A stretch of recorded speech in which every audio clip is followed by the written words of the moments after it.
Morning. Hold this for now. Hey, what's happening? Good morning to you all. Thanks for showing up. I'm sure you've probably had a long weekend and Sunday morning, so I don't know, maybe I should have a prayer or something. I don't know. No prayer. All right. Bringing back bad memories there, it looks like.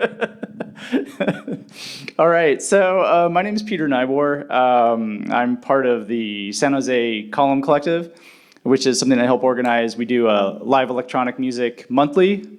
There's Anthony, he's one of our great members there. So we basically, for the past couple of years, we've been posting up in this place called Good Karma, which is a downtown sort of small vegetarian cafe and fine beers and ales hall. So the owner there was just kind of receptive to the idea of like having a live electronic music thing, and my friend Anthony my friend Andrew and I kind of got started, and then we brought Anthony on board, and we've kind of tried to be kind of a honeypot for what I like to refer to as techno culture. So, kind of live electronics, synthesizers, projection, video, just kind of anything creative with technology. And it's really, really focused around music. So, I'm kind of getting some feedback here. We've kind of just we haven't like been, doing the street team thing and trying to get everybody out and doing like get a big crowd. We're, kind of a lot of middle-aged men. We don't have time for that stuff or the energy. So, really our sort of ethic is to just show up every month and make sure that we're doing it, and make sure that there's a place for this to happen in San Jose. And it's been great because it's just kind of slowly built. Some nights are more crowded than others. Sometimes we'll do sort of special one-offs because, we're like a couple weeks later, we'll be like, hey, let's do this thing, and then we'll, talk to the owner of the restaurant, and he'll set us up, and we just kind of go and jam out on synthesizers. My own personal sort of background with music technology, I've been in music products for a long time, so I helped start a company called Living Instruments many years ago. We made MIDI controllers, and then I sort of moved on to, after that company kind of got swallowed up by the world, I did some like embedded programming stuff, but always kind of with an audio focus. And then I worked for another company where we did more MIDI controller type things, which is the Sensel Morph, which was this really cool like pressure pad. Maybe I can use the camera to show you, right? I have to wake up my camera here. Okay, here I am. Identify myself. Am I an authorized user? All right, now you all know my password. There we go. I'm supposed to record this. That didn't record. There we go. All right, cool. So this is the Sensel Morph, and it's a high density array of pressure sensors. And it has these really cool overlays, and then there's different overlays that you can change the interface from, the one of them was actually a gaming interface, which is kind of interesting. And then here's one of the Livid products, just to give you an idea. We kind of focused on sort of making things like really high quality, roadworthy. So this is like a all steel construction with, high quality components. So it was a little bit different than, say, some of the other products which are more, plastic oriented. Though honestly, plastic works fucking great too. So, and so within that process of being in music products and being interested in music production, and trying to find different ways of working with it, and then having this sort of column get together that we, I'm always trying to like filter out different pieces of gear and find what synthesizers work. This is kind of like my latest incarnation of my setup with some controllers. I've got, you can see I have these 3 controllers. This is kind of like for mixing and for effects. This is my sequencer, and then that's kind of just like a little pad that I can use to play things every once in a while. I have a couple nice tidy synthesizers. This one down here is the Roland SH-01A, which is sort of a digital copy of the Roland SH-01, which was a legendary early compact synthesizer, affordable synthesizer from the 80s. And it sounds like, it's not analog, but it sure as hell sounds like it. And then this one is another Roland Boutique. As you can see, they all fit nicely on the shelf, which is, speaking of techno culture, this is all like laser cut, and it's really fun. This guy is like an all analog signal path, which was done in combination with a Los Angeles-based synthesizer manufacturer, Studio Electronics. And then at the top, in the sort of spirit of music and gaming, I'm using a Steam Deck, a Valve Steam Deck, which was kind of inherited from my son, who recently just built his first gaming rig. So I bought this from him to help support that gaming rig. And it turns out it's just a Linux box, and I can run Bitwig, which is my favorite DAW. So I decided to start experimenting with that to see, how much I could get out of it, and it's phenomenally impressive. I mean, I don't get as much as I can out of my Macintosh, my laptop, but it fits really nicely in the setup. The setup, is designed to fit in a carry-on suitcase. I mean, I wouldn't fly with this, but it's wonderful to be able to put in this suitcase. And then I have like kind of a low-cost interface that, is bridging the inputs from these synthesizers. So that's kind of an overview of my setup. But before I continue, I kind of want to get an idea of what you people are into. So how many of you are actually like actively producing music or playing with synthesizers? Some of you two are just curious. All right, cool. Do you guys, what sort of DAWs do you use? Do you use Logic, Bitwig, Reason, FL Studio?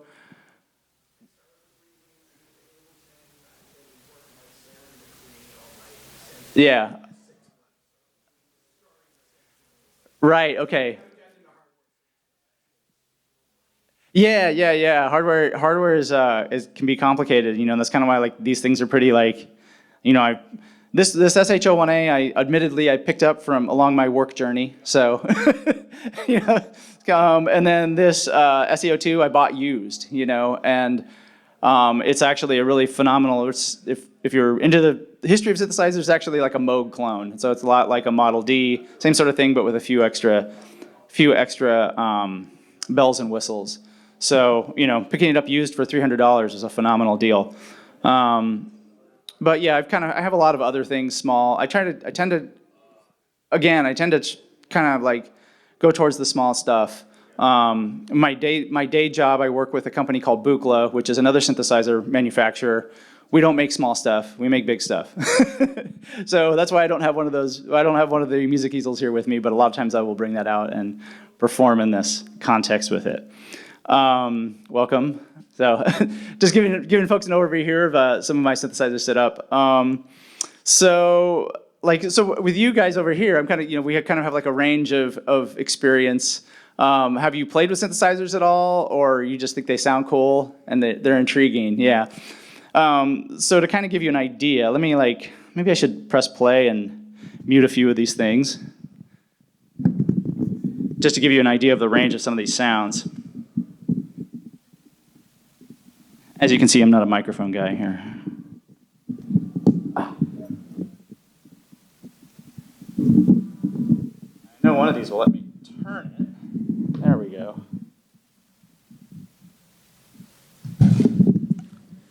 All right. Let's see if I can get just I'll just kind of focus on this Roland one because it's kind of an easy to understand one with a limited number of sliders here. So let's go ahead and press play.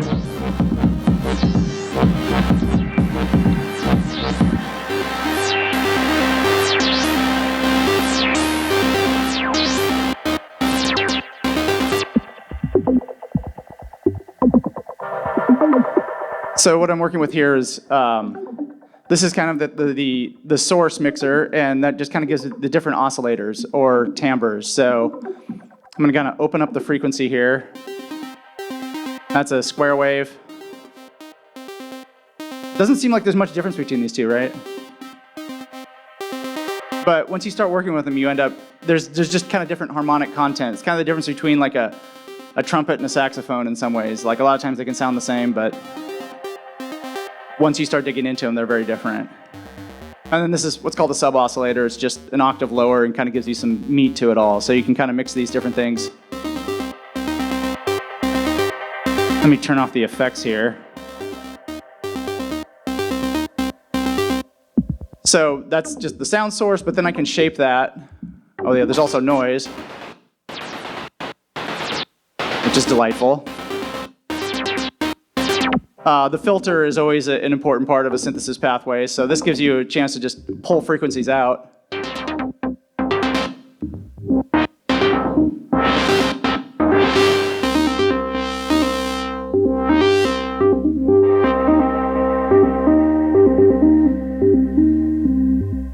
And then you can shape that frequency, how that frequency is pulled out with different little pieces. Like, so this is the envelope, and this controls the volume.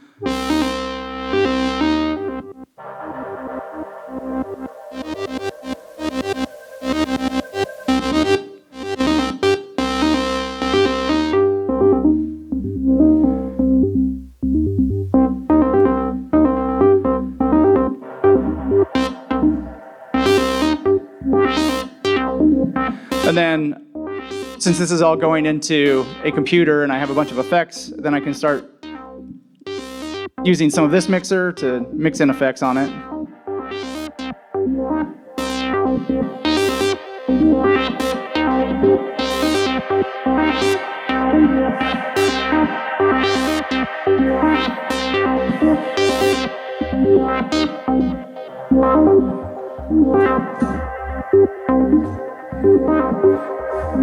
So just with these simple, like, this is what's kind of fascinating about it to me, is that these are really kind of simple, kind of like cybernetic controls that are designed for controlling heating panels or spacecraft or, launching missiles or something like that. And they've kind of been reassigned to, creative duty and emotional duty. So you can already hear, like, there's a lot of, different ranges of feelings you can get out of those, from the ecstatic to the sort of like laid back to the more percussive to things that carry a melody. And that's, with just this synthesizer, and then this, this other one kind of has kind of a similar pathway where you have like kind of these basic waveforms and you pull frequencies out, but you can still get very different sounds out of this one. Let me go ahead and unsolo this.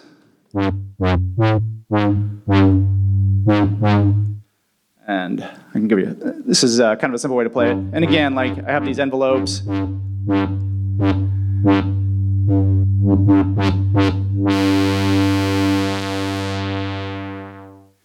And then again, these, like, all these, sort of technical controls that it gives you this hands-on operation, that it gives you sort of this instant access to the emotion that these things can provide. When you're working digitally, so in this, I have a bunch of things, a bunch of different instruments that are loaded in here that can kind of do the same thing, but I kind of have limited interaction with them. So I don't have that broad sort of range of palettes that I can do with it, because I have all these controls here. I can sort of mimic that with some of these knobs here, some of these knobs over here. But, again, it's like, just having the control of the hardware sound is really, really powerful. And it's nice to have, for me, I find it's like nice to have this mix of digital, where I can get a huge amount of variety. So, you can already hear in here.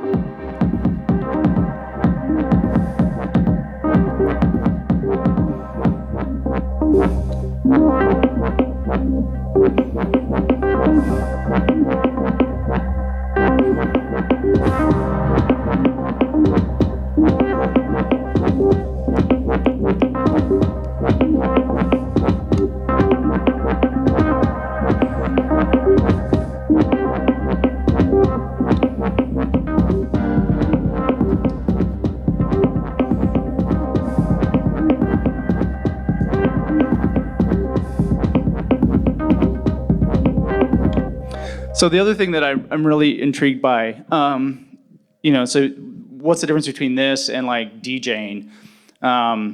So this is kind of a lot more complicated than DJing in a lot of ways, because it's highly bespoke and it's layout. I can't just, if I was a well-known artist, I couldn't just say, hey, have all this stuff available for me. And I'll just show up and plug in, like a USB drive or some sort of just, data device into the already existing DJ setup. DJing is really, sometimes it's just playing tracks, so you want to create you'll have a bunch of different artist tracks, kind of find the thread and the story that goes through them, and mix them up according to what the room is giving back to you. So this is kind of the story of DJing. It's, obviously there are some situations where people just press play and it kind of plays a preset thing. But I think that's kind of rare. Maybe only in like the biggest festivals where failure is not an option does that really happen. More at the club level and more at the more popular level, you'll have DJs who are just actively curating during the night from their existing collection that they've assembled over time. There's also a lot of DJs that will then take those tracks and in real time kind of remix them. So in some ways, the DJ controls. A lot of times they'll have like 4 different decks and sampling and looping on each one, and then a mixer that can then select and mix among all of those. They'll take pieces from each track and kind of mix them in and out of each other. So it'll be more of a granular approach and almost like as a big hardware sampler, right? And then, so on the more granular level, what I'm doing here is like I'm kind of responsible for every damn note. But I do things to sort of release some of my responsibility from that. And I can show you some of those things. So, with this, it's like I'm very like actively curating, trying to curate the vibe that I'm presenting, with all of these controls. And I kind of have a huge variety of things, but there's also a lot of responsibility. So, there is this blur between what I'm doing here and DJing, but mine is more about like, this sort of like active interaction with the very song itself. So what are the controls that I have for that? So this is a step sequencer that runs kind of in tandem. This isn't producing any sound itself. This is just producing control signals that work in tandem with the software that I'm running on the Steam Deck here with Bitwig. So in some ways, it's like a layer of software on top of the software. And what it allows me to do is kind of set up a bunch of different sounds. So on each, I'm going to go ahead and try to solo this stuff again. And I'll kind of explain the process that's available to me here. So let me go ahead and press play. And I will choose solo. So I have I'm just soloing the kick here. So at the top, I have a selection of instruments. So I have a kick, and you can see there's a nice little screen here that tells you what it is. I have 4 different kicks because they all kind of like, the kick is the fundamental of a lot of the sort of techno dance music type angle. So I want to make sure I have plenty of variety there. And then I have like a snare here and a rim shot that, is just kind of a little, kind of give you that. But I'll show you some tricks with that make it take it kind of beyond that little click. Then I have kind of like my cymbals and claps here. I have some tom sounds here. So these are, and these are all, many of these are samples. Some of them are actual like synthesizer instruments within the production studio itself. This in particular is a tom sound that I created with the Buchla music easel. And then I have a couple of I have a few synthesizer sounds here. So let me bring in this one. And this is actually a sample from, there we go. From Serum. So the Serum user in the front. This is a sound that I produced on my Mac and then just sampled it because I like the particular timbre of it. So then I use that in concert with the mixer over here. And that gives me some basic controls over some of these sounds. I think this is the one. Yeah. So I can bring that in and out. I can also add effects to it. So I have a couple little effects controls here.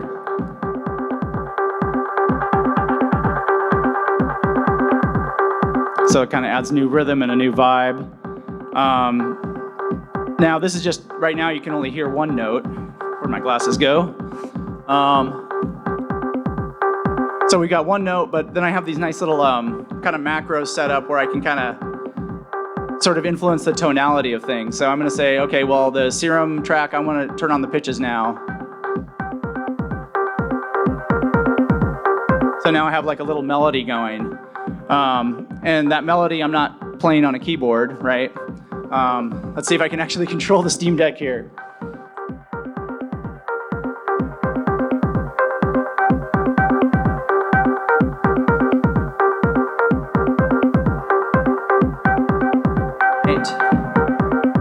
Going to the actual sampler, and then going to the note effects. Let's take a look at what's happening here.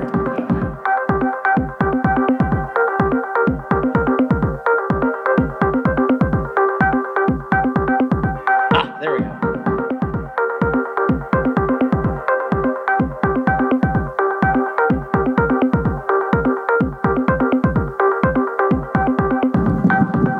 So right here is where the magic happens with that.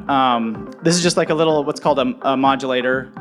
And every time a note is triggered, it kind of steps through these different values of pitches. And then I can, further down the chain, I kind of constrain those pitches so it's not just a bunch of random tunings. But that's what I'm able to do with that button over here. Is much deeper down the chain, just turn that thing off, so I have that variety there. So I'm doing a lot of that stuff because I want to be able to have that melody influence in the music, but I can't be responsible for all of these timbres and all of these mixes and all of these rhythms and then try to figure out the melody and all this stuff. I guess this is the advantage of having a band, but this is also sort of the interesting challenge that this stuff blends to you, because let's face it, technology is about power, right? And so this is kind of an artistic exploration of what it means to be powerful. So I'm not exerting my power over taxes or over your Social Security or retirement or your employment or your housing. I'm just doing it over some beats that I think are cool. So that's kind of like sort of the interactive aspect of this kind of real-time composition. And like I said, I've arrived at this stuff just sort of through years and years of thinking about it and trying out different gear. Like part of the synthesizer journeys is like the software is a great entryway, because you can get a super capable synthesizer for anywhere from free to $200, right? $200 is kind of an expensive synthesizer plugin, and you can accumulate those and get them on your machine. But the problem with software, and this is kind of the lesson of with my son, it was kind of the lesson of the Steam Deck versus the Nintendo Switch, which he had previous to the Steam Deck, was that hardware actually carries value with it. So whereas this, like I said, this SEO2 ended up costing me $300 used, right? But if I get tired of it or if I feel like it's just not working in my setup, I can turn around and sell it, maybe for $250, maybe for $300, maybe for $350, right? So there's kind of like this running tally of hardware that you can kind of filter through this stuff, but it's an asset. So that's kind of like the home economics of of synthesizers. It's important to think about, So it's like obviously it ties up cash, but it does sort of keep a running tally and always carries value with it. Which is nice because when you want to try different things out, and hardware is a really nice way to try things out quickly because you have all of the controls in front of you, whereas software, you're kind of like, a lot of times you can really only access one control at a time unless you involve a MIDI controller or something like this, which gives you those knob controls over a particular instrument. And there's a lot of products that try to address that problem. But it is kind of nice to be able to sort of like find those pieces that really work well with whatever you're into at that moment. So yeah, hardware isn't necessarily a marriage, even though it seems very permanent. There's very active marketplaces for all of this stuff. So yeah, that's kind of like what I'm doing to prepare live. So Anthony here has been he does a very different thing. So there's a whole ecosystem of synthesizers called modular synthesizers, and what it does is it kind of has a consistent format, where it kind of takes these same ideas and breaks them into the smaller modules. So, I mean, if you take a look at this, you see those vertical lines separating sort of those knobs. And that is kind of a conceptual, it's not just a conceptual separation, there's actually kind of a circuit separation where the signal comes in, is processed or generated by one of those things between the vertical lines, and then is passed on to the next thing. So modular synthesis, see, this is the advantage of the laptop. If I had a laptop, I could pull up images of modular synthesizers.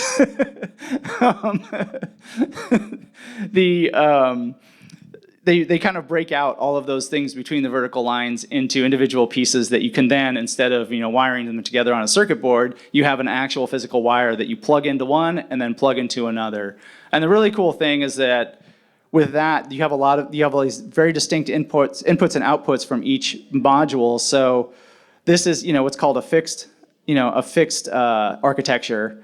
But what if you could pull this the sound of one oscillator and then use that to control the amplitude of another one? Those are the kinds of things that you can experiment with modular synthesis.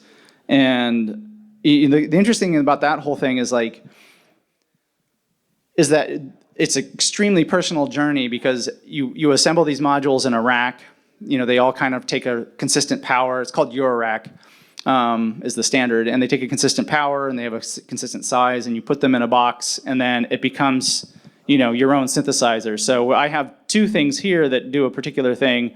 If that was all broken up into a box, I could pull elements out, and there's a bunch of different manufacturers that make different things for sequencing, tone shaping, filtering, everything to do with sound. The kind of the great software entryway to that is a program called VCV Rack, which literally takes there's a lot of modules that are just done in software form, and that is an amazing way to learn it and get into it, because you don't have that you don't have that cash outlay that your rack will take initially. But VCV Rack, it gives you that very distinct experience and gives you a sense of how does it affect the sound if I patch one thing to another, and how can I make use of that creatively? So yeah, Anthony is really kind of anti-computer. I shouldn't say anti, but it's just not part of his practice. He doesn't want anything to do with it. He's more of a soldering gun kind of guy. But he's, and then you also break out a lot of your older equipment, because you have a great collection of kind of vintage and even not so vintage, just things that are maybe 15 years old and suddenly out of date. A lot of stuff that people discard, that Anthony's been making use of, and they have really incredible capabilities within them, and they're really fabulous artifacts and fabulous ways to make music, and cheap as shit. Yeah, untapped potential for sure, because a lot of this stuff, the history of this stuff, there's always this period where, there was initially big analog modular synthesizers in the 70s, and then digital came along in the 80s, and then nobody wanted anything to do with that analog stuff. So all that stuff was super cheap. And then maybe 15 years later, everybody wanted the analog stuff again, and then it all got really expensive. So Anthony's smart. He's writing that nadir. He's writing that low wave of some of this stuff, picking up some of these old Korg electribes and other strange drum machines from say 2005, 1999. That stuff is a really great way to get into this, because a lot of those things are very complete in their ability to sort of, do what I'm doing here. They'll have sequencers built in. They'll have all of the sound generators built in. They'll have a lot of sound controls built in a very, very comprehensive interface. And it's accessible, well documented, and they make great sounds. So yeah, groove boxes. I guess groove boxes are that category. Yeah. So especially this SH01A is definitely not a groove box. It does have a little sequencer, but it's I've never used it. And same thing with this SE02. It does have a sequencer, but it's not very interesting to me because I just kind of want to just bang everything out with this. Like, and then there's also the fact that those can produce. There's also this whole idea of polyphonic and monophonic synthesizers. This one, because it's just all analog, and those tend to be, every voice costs a lot more, so these tend to be single voice things. So I can only make one sound at a time, and if I try to play a chord, it's not happening. Where like those groove boxes can produce many sounds at once, so you can have your kick, snare, drum, bass, lead. There's just a huge amount of variety in there. So then the other thing I kind of wanted to talk about is, this other part is I haven't really touched this guy yet. This is really interesting, and there's kind of a very sort of weird corner of music making called MIDI polyphonic expression, which is like the worst term for something that you want to sell, but whatever. Let's see if I can get this rolling here. That's a matter of selecting the right track. I turn up that volume, and this should. Oh yeah. So this offers me like multi-dimensional control because, like as I said, this is just a pressure sensor. So there's about 20,000 tiny pressure sensors in here, and I can press multiple notes.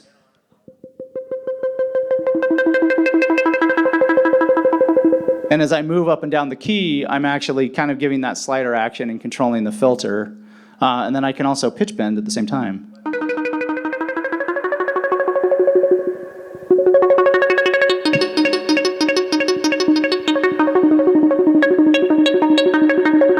And you'll also notice that I have each individual, like as I move this one up, it gets brighter, right?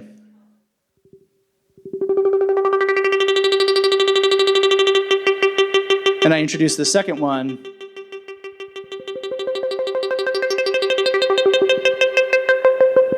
So I have like individual control over all these notes. It's kind of this super weird way of, playing a piano.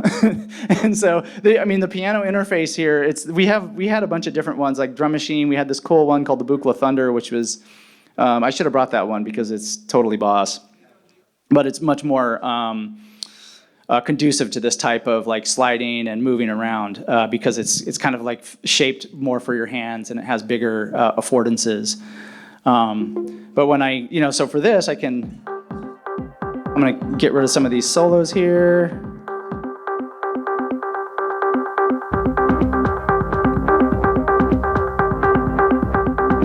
I'm gonna kill this.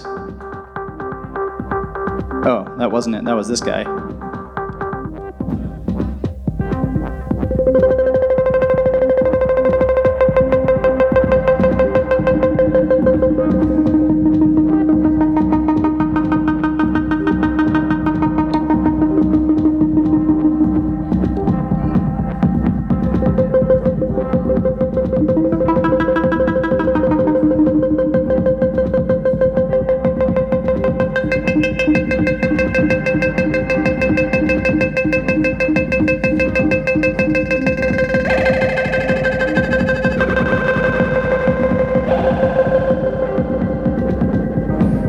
So it's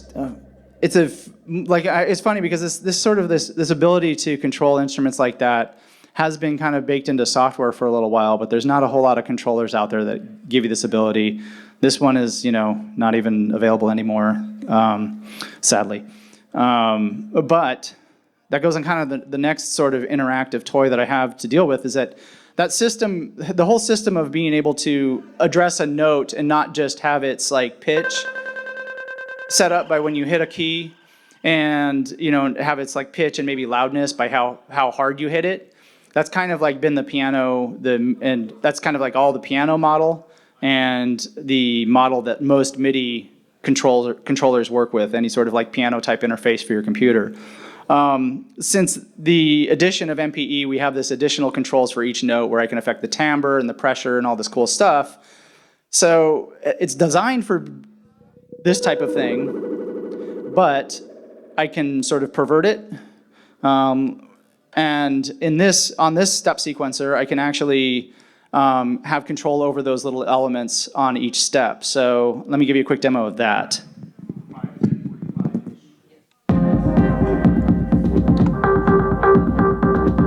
And I'm gonna solo this guy because this is a good example.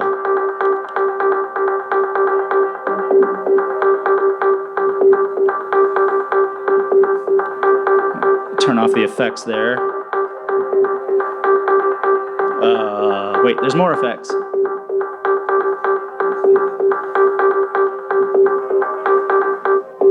There we go.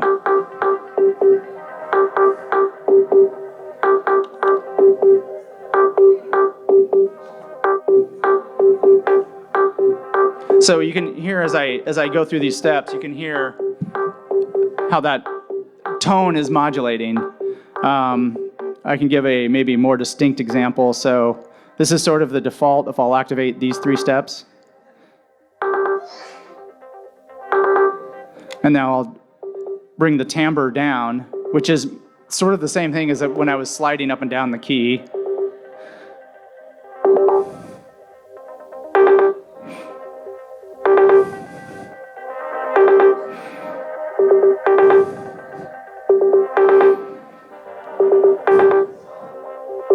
And I can do that with a lot of these instruments I've set up that way.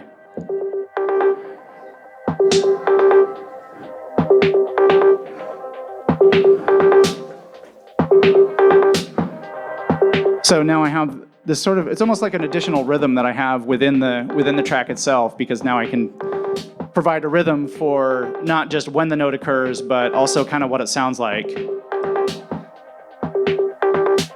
And this ability to there's a really popular brand of groove boxes called Electron that are famous for being super powerful and kind of also, and sounding great, but also really kind of dense in their operation. So they're kind of like this, they're almost like a whole platform into themselves that you have to learn. So there's definitely kind of this gap of learning and that you need to engage with the electrons. But one of the most powerful things that they introduced and has been sort of influential on the industry is this idea of parameter locks, which is that ability to say like, okay, well, a step has not just an on-off point, but it has like all these additional parameters that I can control with it. So in this case, I have a little bit of that. The Electron kind of goes crazy with it, so you can do all kinds of things with individual steps. But in this case, like I'm just controlling the filter. And again, that's sort of something that is set up in my particular DAW, being able to have that per note access and be able to be able to change those things on the fly. So again, it's like having these tools are like, some of these tools like obviously like are things that I've been responsible for help building and bringing to market. This particular tool, this is like, as you can see, it says Fire here, because this was originally designed to work with FL Studio, which is another DAW, which is another sort of digital production environment for computers. But this really just sends out MIDI messages. So someone wrote a script in Bitwig so that it can communicate all this stuff. So there's an API, a whole programming API in Bitwig that allows you to access pretty much the entire thing from a programmatic standpoint from Java. And so with this Java interface or Java layer that is sort of talking to the Bitwig API and then talking to this controller allows me to have all of this control. And that was this particular one was commissioned by Richie Houghton, who's like a big techno DJ, and then he made it available just for free for the Bitwig public, which I immediately glommed onto, and I've been abusing ever since. It's just, as you can see, it's kind of very central to my workflow, literally in the center of my work. I really enjoy the amount of variety I can get out with it. But it's also fairly simple to use. Like I was able to learn how to use it, almost immediately. Partly because I had a lot of expectation built up. So does anybody have any questions at this point, or things that they've been curious about with synthesizer, like questions that you've been wanting to know, maybe products that you were curious about? Yes.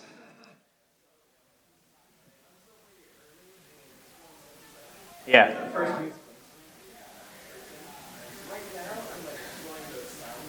Yeah.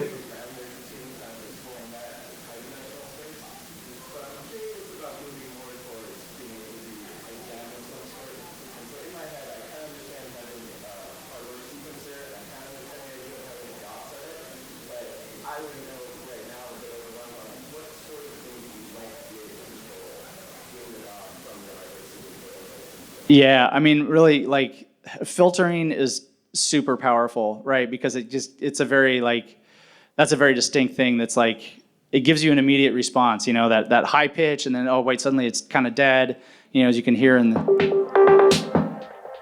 all those, that sort of change in volume. Like, volume, of course, is an important thing. And then effects, like having send effects on here. I have a few different ones, set up. So there's kind of the tracks on the left, and then my send effects, which have a variety of days. Let me kind of just explore some of those. So I have some control over that over here.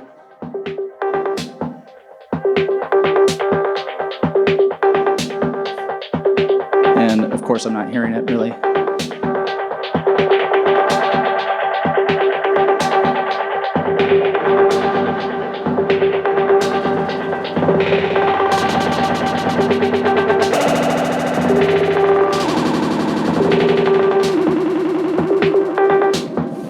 So that's kind of like the sound design aspect of some of that is, again, like the hardest part about live is deciding what not to control, because like you have a synthesizer that has, 25 parameters, and which one do I really want to control? With these hardware pieces, I don't need to make that decision, right? I can make that decision just by what I reach for. Whereas in software, I really have to boil things down. And yeah, a lot of it has to do with being able to send a sound to an effect, get that delay sound. The cool thing about this step sequencer, it actually, each individual sound, and I've got like 25 sounds or something on here that I can play with. Each one I can send to the send. So what that means is that, let's go ahead and I'm going to kind of reprogram the snare because it's a very obvious sound. Turn this guy off.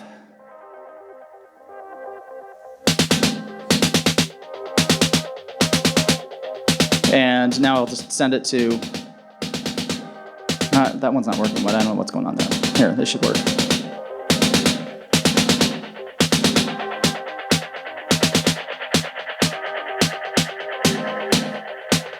And I don't know why that's not louder, but it isn't. Maybe, I don't know. Anyway.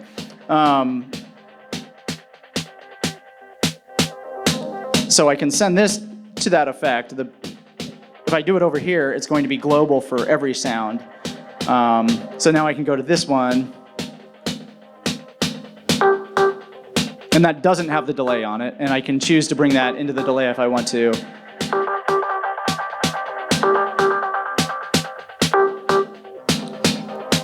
So yeah, again, that's a kind of a unique power to this particular sequencer and DAW combination. In the groove boxes, you'll definitely have more of that control. So yeah, effects, filtering is super important. And then also envelope is a really great one. So being able to, kind of just change like sometimes the attack and the release of it. So let me go to this example here. I'm gonna kill these guys. Let me go to one of my hardware pieces here. And yes, this should be a good example.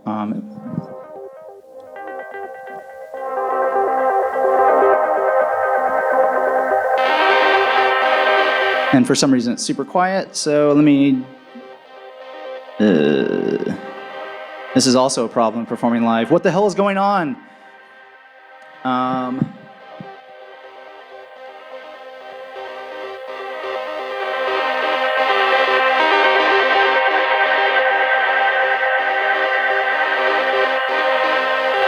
Terribly sorry. Actually, you know what? I can demo it a different way, maybe?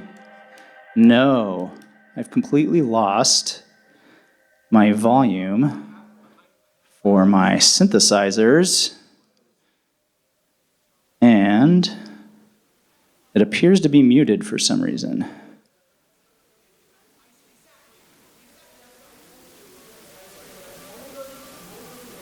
You know what? I'm just going to kill this. Don't save.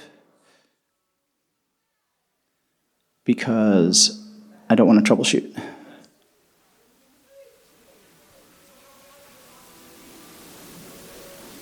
And let's see. Okay, here we go.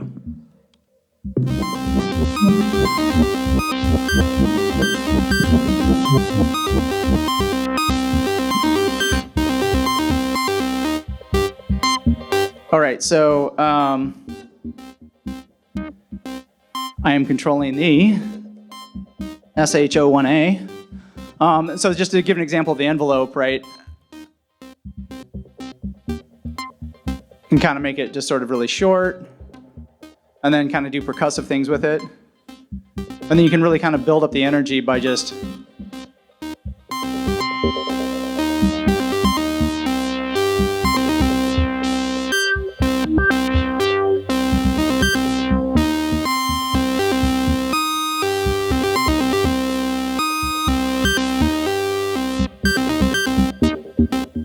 right. So I mean, you really can kind of go on a little bit of a journey there just by changing that, how that envelope is. And it's just, you know, it's kind of just like, it's kind of the difference between like on a guitar playing chords and, you know, playing a muted string on a, you know, single string. You get that sort of timbral variation. You also get that sort of percussive variation. And it's just like the way especially particularly with this sort of dance music approach, what I really think about a lot of times is just sort of energy levels. You know, it's like, it almost sounds like it's kind of new age. It's very vague, but it's like you get to a point where you build things up and there's a lot of energy. There's a lot of things happening, and maybe like your filters are all open, and so there's like a lot of brightness. And that's a really great place to get to, but then you got to get out of that. And so, you know, being able to do things like, okay, I'm just going to shorten the envelopes of things, pull down the filter some things, mute some things out, and then just bring it back down to maybe, you know, maybe just like a few elements. And that is, you know, that's where the emotional aspect of it, the sort of like artistry, and where things fall apart or where things are successful happens, is that just ability to manage energy. Kind of like the central command at PG&E. Just making sure everybody has the right amount of electricity. And if everybody turns on their AC at once, it all goes to hell, right? So you got to be able to modulate all of that. Yeah, so I mean, again, like in those envelope things, a lot of times, you know, in software, you have this ability to map one knob to many parameters, which sometimes is completely overwhelming because you're like, oh, there's all this shit I can do. And then you're kind of like, well, how do I get this, you know, if I want it high, I want it like this.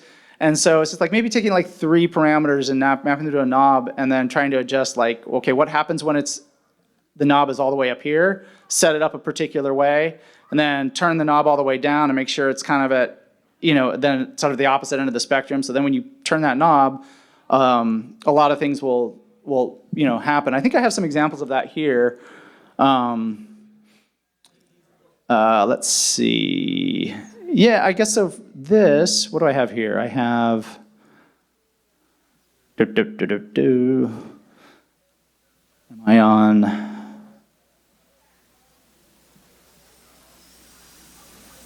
That doesn't have it. That doesn't have anything.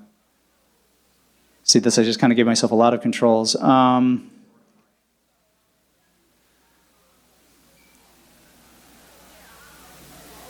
I know I had an example of that someplace. Apparently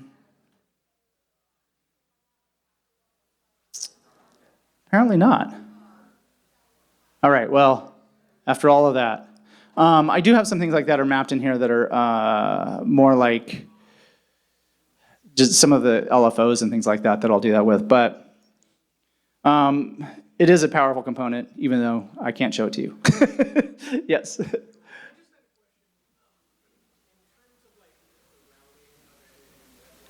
Yeah. Yeah, it's an interface. So it has 4 inputs and 4 outputs. So yeah, yeah, yeah,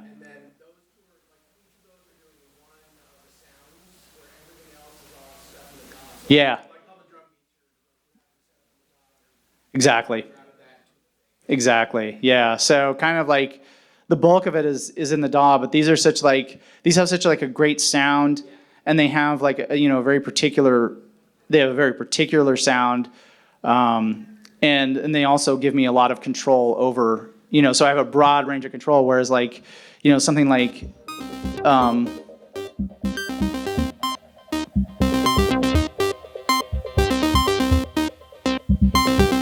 uh,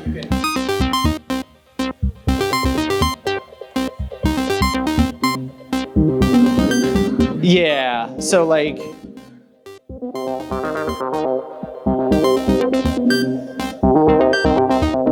so I have this other sound going on here, and it sounds pretty cool. I have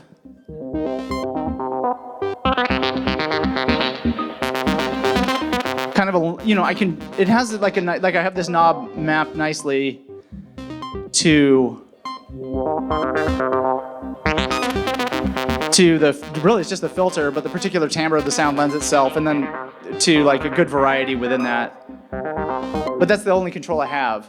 Oh yeah, you know what? Actually, I do have an example of like one of those macros.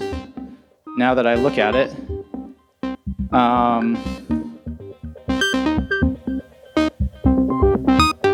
let me turn this stuff off. So this guy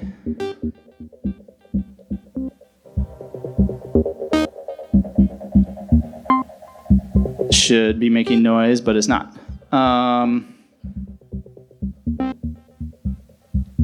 Yeah, okay, maybe I have the volume down. I hate it when things don't work. Damn it. Oh well. But basically, the sort of decay is controlling like both on one of these controls is controlling both the D and the R on an envelope, the delay and the release to kind of be able to open it up. And the reason I did that rather than just the delay, because it's also mapped to a filter, so it kind of opens up the filter at the same time. But these are weird little like subtleties that you discover along your journey. So, it really kind of boils down to that sound design component, and being able to have a sound that reacts well to just a few parameters is kind of important. And then again, yeah, the effects. Like I can go through some of these effects here. Let me kind of give us something that we can. Oh, that's what's going on here.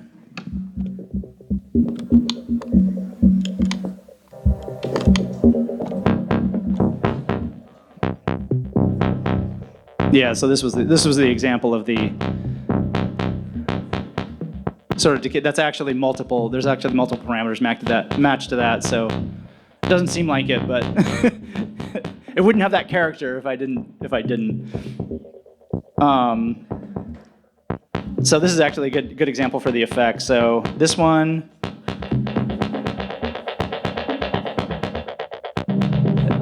it's just kind of that nice, very consistent delay. This is also another delay that just has a little bit of a different timbre, a little bit of a different rhythm. Then this is just a big ass reverb.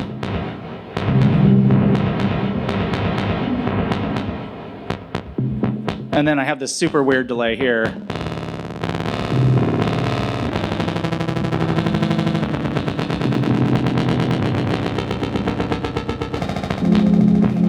And that's actually like the delay. Like I have a little modulator that's attached to the delay time, so you hear it kind of fucking around like there. It's kind of slow, and then it goes fast, and that can sound particularly nice with this.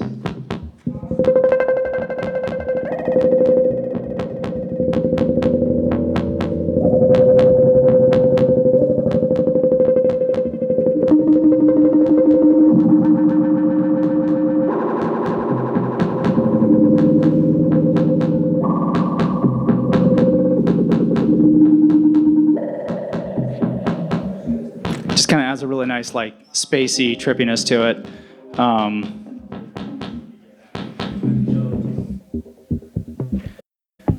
Yeah, so a lot of it is just like it's feel and fucking around and finding out like, okay, this is a thing I like. And then, you play with it and then you're like, okay, now how do I talk about it in terms of secretarial and creative, right? So you have your moments where you're just being creative with something and then you maybe hit a limitation or you're like, I want to be able to do this thing. I need to introduce this energy into it. And you don't have it, so then you have to go back and put on your secretary hat and figure out like, how does this work? How do I program it? All the logical stuff, all the administrative things, and then testing it and making sure it actually works. And that's kind of the part that's why hardware is oftentimes so much more engaging because there's less of that secretarial work. Part of it is because a lot of times you don't have presets a lot of times with modular synthesizers, right? So you patch up a big thing and it sounds cool and you're like, this is where I'm at. Like I can take a picture of it, but you're gonna have this big nest of wires and you're not gonna know what the hell's going on. So you either like really get to know it so you can recreate it and you understand what you did, or you just say this is how it's gonna be for a little while. Or you record it and sample it, right? That's also a very, very well used sort of strategy. So, that's another nice strategy you can use when you're mixing with a DAW is to be able to have a lot of loops and pre-recorded material. I don't think I have any of that in this set at all. I tend to not do that too much. Like in some sets I have where I'll have like a lot of like trippy psychedelic guitar stuff that I recorded and I can bring that in and just, run it through effects and bring it in and out.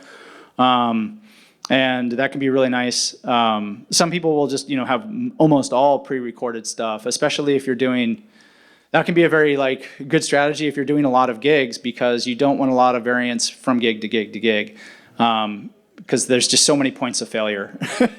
But I don't have that problem because I'm not gigging all the time. So I'm happy to have points of failure and places of vulnerability. So yeah, so that's a good thing I'm not gigging all the time, right? Yeah. So but the pre-recorded stuff can really like be a lifesaver and also kind of give you a place to escape. Because especially when, if I'm performing on this for like an hour, there's a point where, you build up to a point and like really most of the journey, and this is something I've like talked to a lot of different performers about, and it seems to be, this is the case with DJs, this is the case with hardware performers. You get to a point you're like, really the whole journey is like, how do I get out of this? That's the pressing concern because you'll get to a point where you're like, oh, this is fucking great. And then you're like, okay, but it's got to change. And you can't be satisfied, right? Because again, you got to change that energy. So, it's like, how do I get out of this? How do I abandon ship? And that's where pre-recorded material can come in really, really well because it can really kind of reduce your stress and be like, okay, I know I can rely on this. Hit play on this clip. It's going to do this thing always, and then I can sort of reduce back to that. Yeah. So I don't know. How am I doing on time here? Oh, it's 11 o'clock exactly. I'm till 11, right? Yeah, okay, so are there any other questions or comments or? Yeah, I'm happy to chat later too, so, but yeah.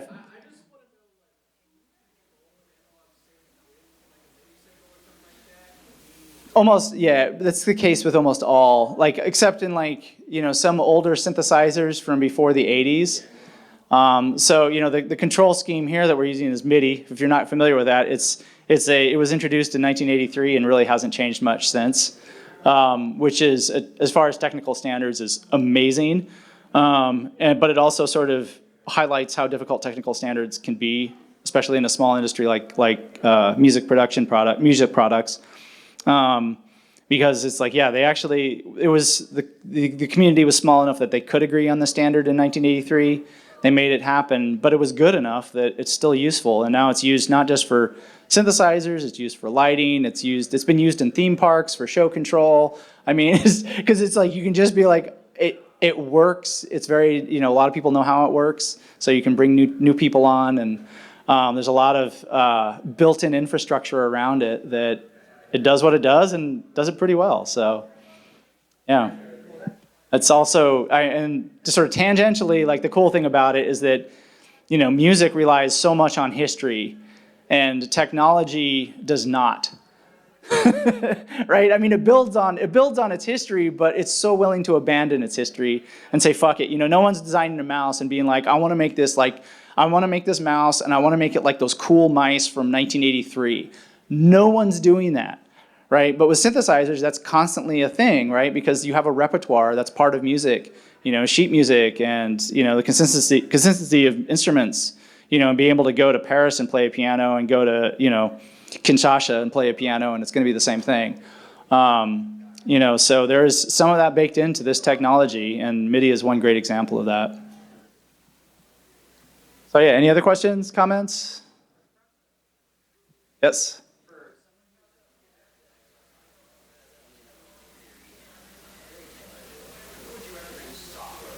Software-wise, so do you use, what operating system do you use?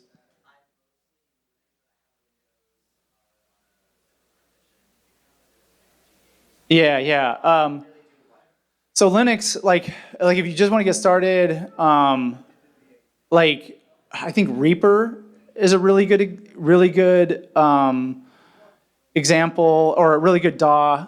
It's actually was started by the people who did what was that popular MP3 player in the turn of the century? You should know. Winamp. Yeah, so like the people who did Winamp decided to make a DAW much later in life when they were comfortable. So yeah, Reaper is a really powerful thing. It works on Linux, I'm pretty sure. And then it can host plugins. Like there's a lot of free plugins. Like seriously, if you just like free synthesizer plugins Linux, like you will start to go down a hole. There will be a lot of things. There's also Ardor, Ardour, I believe, which is I think that's a FOSS Linux DAW. So that's been produced, by open source communities for a really long time. There's another, a Surge XT, Surge XT. Surge XT is a super powerful plugin synthesizer. And that is also an open source and that works cross-platform. Commercial plugins that work cross-platform, I know, and audio damage plugins do, and those are really fantastic, well thought out plugins, and they're not super expensive.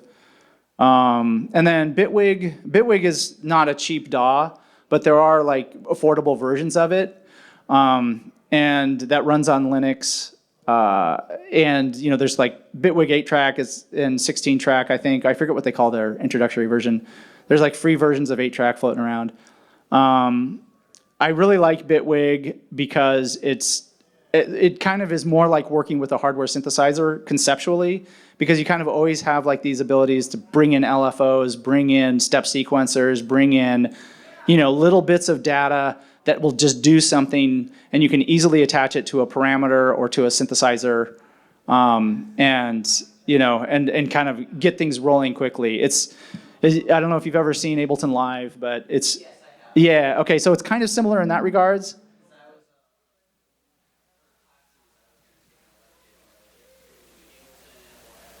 Yeah. I would say Ableton is probably better. I mean, I don't have a lot of experience with FL Studio. I do know that its niche has been found in beat making. So it's really kind of like you'll find a lot of hip hop, a lot of beat making type things. That is done in FL Studio. Whereas more of the synthesizer exploration stuff, the things that kind of give you experimental control, because there's a whole Max for Live universe in Ableton Live, which is a kind of a programming environment that you can use to manipulate the whole damn thing. Bitwig has something like that too, called the Grid. It's not as powerful as Max though. But yeah, Live. The Bitwig is a company that was started by people who broke off from Ableton and started their own DAW, because they're like, you know what, we want to do our own thing. And so it kind of, in the same way that Logic and Pro Tools look like tape decks in some ways, right? They have the waveforms that go across.